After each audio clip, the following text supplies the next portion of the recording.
صحابہ کرام نے عرض کہ یا رسول اللہ ہم دور جاہلیت میں کچھ رکیے پڑھتے تھے، آپ نے فرمایا وہ رکے میں پیش کرو، رکے پیش کیے گئے، جہاں اصلاح کی ضرورت تھی آپ نے ان لفظوں کو ختم کر دیا، اور آپ نے فرمایا کہ ایسا عمل جس میں شرک نہ ہو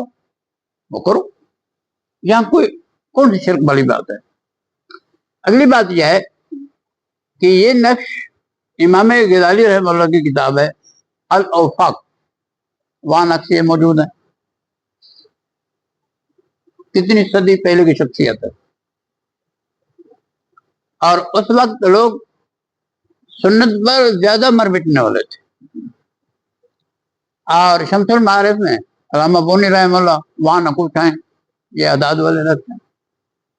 تو اس لیے اس کی گنجائش ہے کو لکھنا چاہے۔ اور ویسے ان اعداد کا تعلق جو ہے یہ علم جفر سے تعلق ہے، اس کا علم جفر میں، اور ان کے اثرات بھی ہیں، اعداد کے اثرات بھی ہیں۔ ایک چیز کی وضاحت تھوڑی سی فرما دیں، بعض حضرات علم جعفر کہتے ہیں۔ نہ جعفر نہیں، یہ جفر ہے، جفر جیم پہ رے، ہاں جیم عین نہیں ہے، جفر ہے، علم جفر،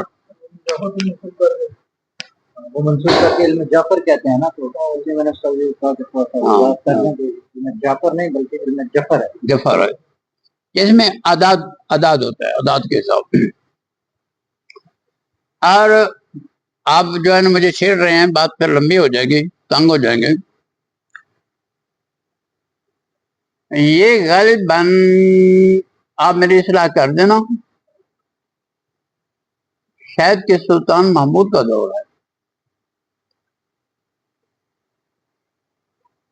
ایک بہت بڑا علم نجوم کا جو ہے ماہر تھا ابو ریحان، یہ بات